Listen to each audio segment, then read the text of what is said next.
Hello, ladies and gentlemen. Welcome to the Game Hub. I'm your host, GamerK, and today it's time for another DLC review. This one, we're going to a little bit more towards American history. Or, American history if it was ruled by a power-hungry tyrant who basically had the mystical power to completely control everyone's minds and make everything his. A slight reality from what's actually going on in America right now. Please don't demonetize this. So, Assassin's Creed 3 was by far in a little bit more of the improvement in the series, but also taking a step back from the psychotic story. Tyranny of King Washington DLC, on the other hand, kind of brought that craziness back.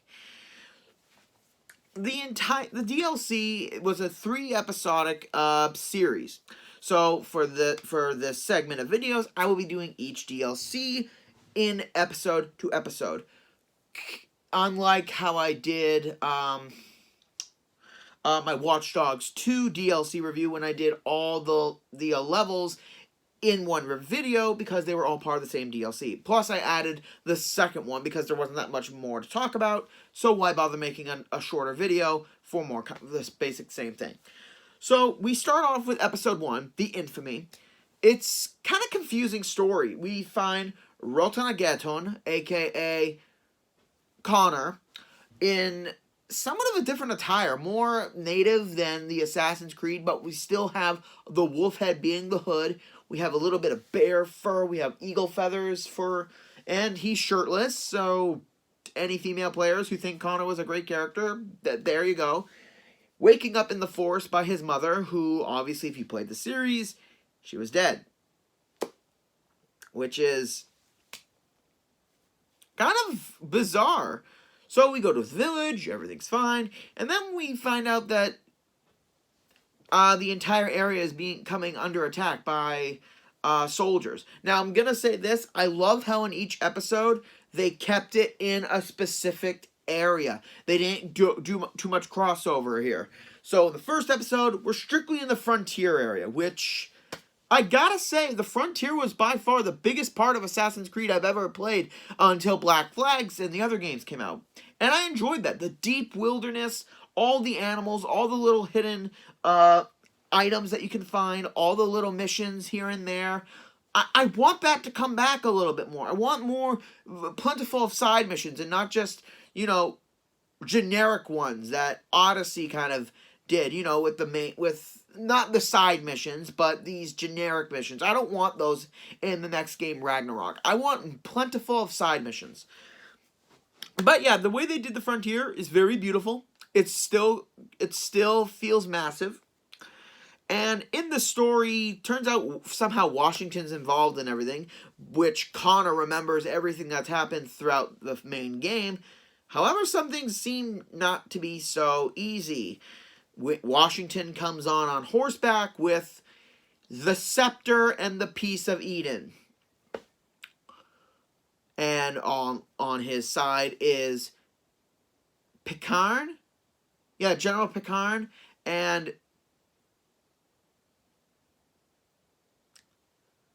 Benedict Arnold. And the first fight with him doesn't go very well, considering he's got the big advantage. He kills us and kills our mother right in front of us. So, yeah, this whole thing kind of fixes things a lot. So, his mother was alive, and now she's dead. However, before she dies, she does give us a big advantage. Something that belonged to our father. So, guessing in this universe, we never met Hatham. The Assassin's Creed Hidden Blades, which I love that they gave us this. I didn't want to use just a tomahawk. Using the blades is perfect.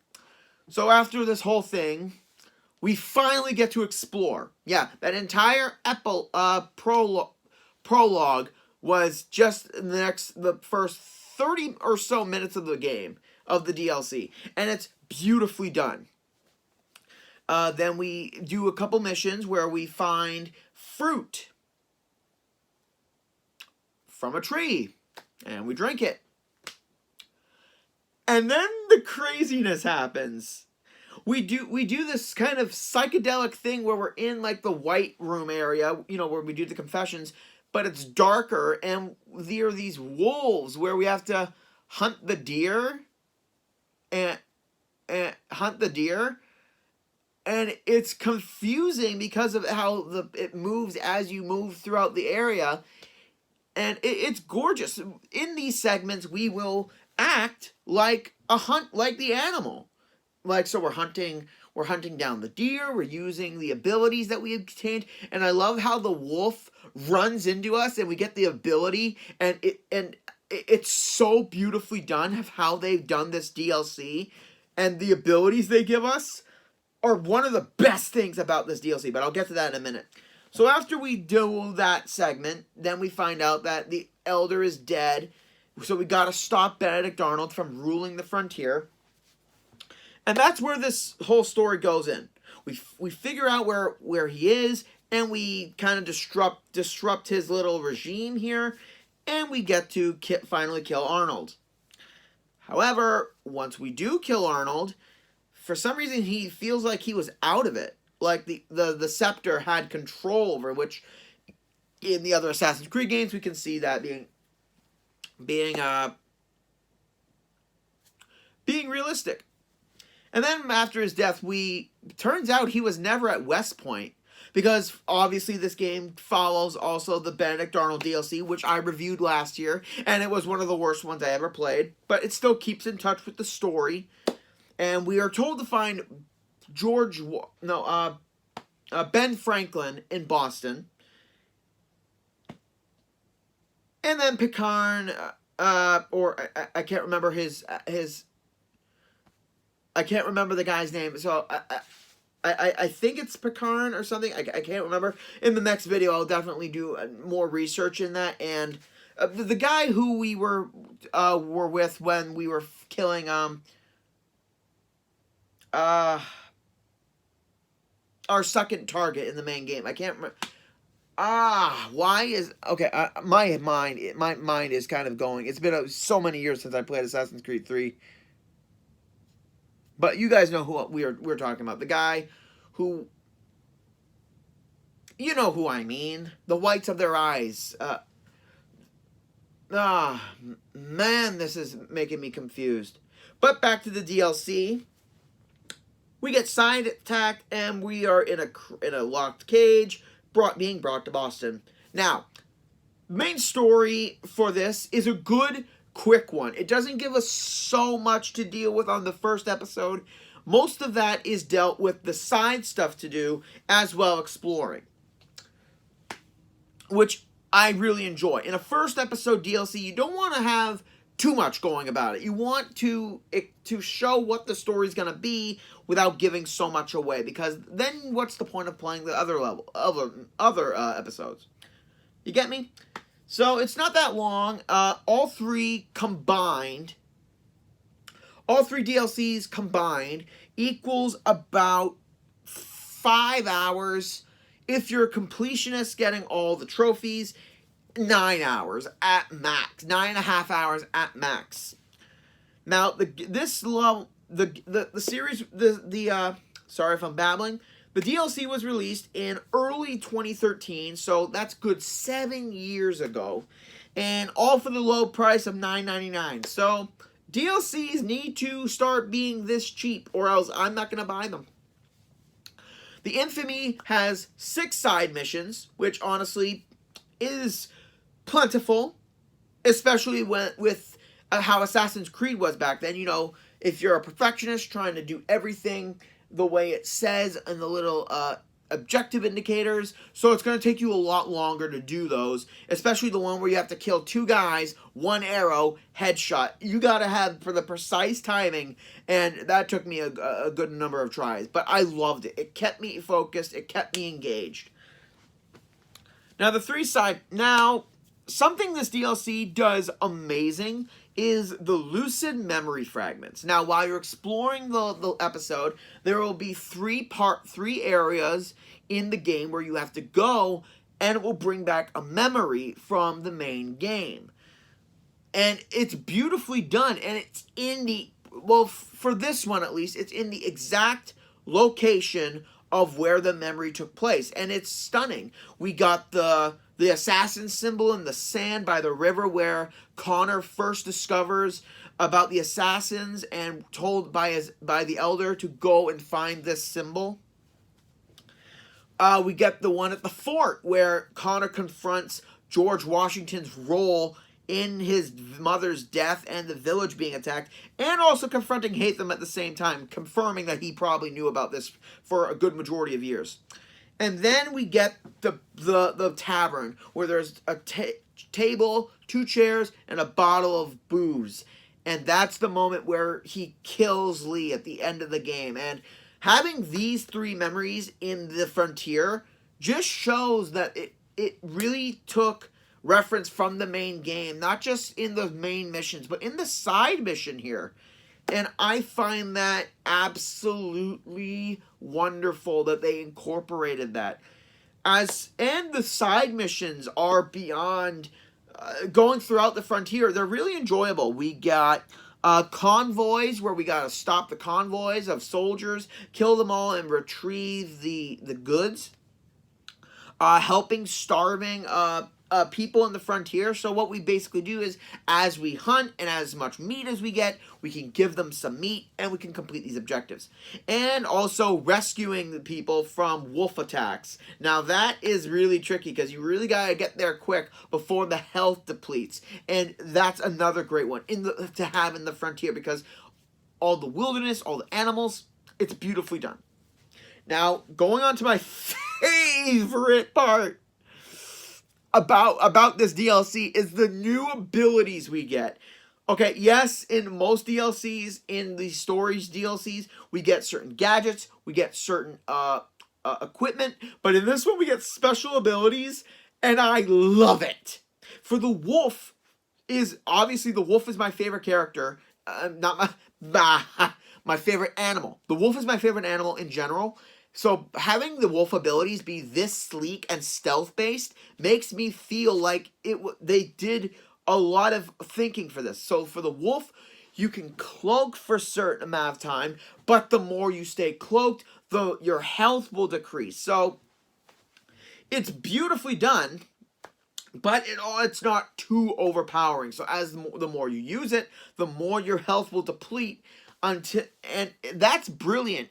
And using this ability to sneak into forts when you want to do the stealth route, it's beautifully done. It gives you just the amount of time to go from vantage point to vantage point while staying cloaked and then uncloaking in order to regain your health again. And another ability they give you is the wolf pack attack. So while you're hidden or whenever you want, you can call upon 3 wolves to attack 3 enemies. Call them, and they will basically kill the target. And I just love that. Having control of your own wolf pack, how beautiful is that to do in this game? It is definitely my favorite power in general. Yeah, I'm a wolf guy, so shocker. The wolf is going to be my favorite ability. And taking out Arnold, I gotta say, I was expecting... I mean, you know how in majority of DLCs, when they're like this, they usually have a boss at the end of each one. I'm glad they didn't for this. It's basically just killing Arnold stealthily if you can, and that ends the DLC. And for starting DLC for this 3-part story, it does it wonderfully. And also something I forgot, the minute you find all 3 lucid memory fragments, you will go to a certain spot on the map and it will unlock a cutscene of Connor in modern day, not modern day, but in basic time, not in the DLC, talking with George Washington, that Washington has found the apple and he fears that something's talking to him about corrupting him. So, for some of you who are good at guessing what's happening, you can kind of see where this whole DLC is going, but I'm not going to reveal that until the end of the DLC. So after episode 3, I will reveal it for those of you who don't know. If you know, good for you. So far for this DLC, it's not based in the main story. I mean, it kind of is, but it's taken away from the main story and does more of a what if story. You know, what if George Washington had the piece of Eden and took in control of America? Boy, statues of him would be lots more golden. Not only that, but the entire DLC doesn't feel like it's too short. It doesn't feel like it's prolonging everything. It prolongs, but only if you're a completionist. If you're going for that 100% achievement, getting all the extra trophies, the trophies really aren't that hard to get. There's one for getting the hidden blades, which is story-based, so you can't miss it. Getting 100% in the frontier, so that's doing all the side missions, doing everything 100%. Killing Benedict Arnold, and there's one for killing a good number of enemies while cloaked. So, there you go. I just gave you 3 achievements, ladies and gentlemen. You're welcome for people who haven't played this yet. So, like I said, it doesn't keep the DLC longer than it needs to be. The other 2 episodes, that's where they'll do it. So, yeah, the Infamy is a good starter for this. And normally, I don't like start the beginnings of DLCs for the main focus, for the main reason is they're too long, they're too short, and they don't do it well. Kind of like how the Assassin's Creed 2 DLC, the Battle of Forlì. That one I felt was very, very short compared to the Bonfires of the Vanities. But this one is definitely in my favorite DLCs. For the main fact is, the wolf abilities are amazing. It creates a new story that Assassin's Creed, honestly, they wouldn't have gone down this route if they didn't have the proper setting for it. So, having the story be a what if and done right, not so cliche. I mean, it gets cliche near episode 3. The new abilities we get are amazing. We got no allies in this. We have to forge them in episode 2. And just the overall aesthetic of the whole story and the gameplay, it still holds true to what Assassin's Creed 3 was, without changing so much, without making it feel like it's going into the next gen, which is beautiful. I loved that they did that. So, GamerK's final verdict for the DLC review of the Infamy, which is episode 1 of the Tyranny of King Washington, factoring in all this, the main missions, the side missions, the abilities, the extra stuff to find, the little hint of what the story's gonna end to. Yeah, I'm giving it a 7 out of 10. The only way that could have been an 8 or a 9 is if there were more side missions. You know, like, have actual story side missions. Because throughout the next 2 episodes, we see some of the people from the frontier. You know, from the homestead in the main game. You know, the people who you brought in and built your community. What would have been great is if, instead of having them as you know, cameos, we could have had side missions for them, like helping the farmer get to safety from the soldiers, helping Marianne hunt a really rare animal, and her trusting us, helping Norris in a mine find a hidden treasure, and then we introduce him to Marie, and you know, something like that, something to tie them in. Unfortunately, they didn't do that. So it's kind of a shame. So that's why this DLC gets a 7 out of 10. Well, that's this week's video. Hope you enjoyed, ladies and gentlemen. Like, comment, subscribe down below. And to end the month of January, although I know that there's 5 weeks of this month, but I'm only doing 4 videos. I won't do any more, because that's what I do. I will take the time to think about what I will be doing for February and possibly come up with more ideas. Join in next week for the last video of the month, and let's just say I'm going to be swamped a little bit through this review. This is Gamer K, logging out.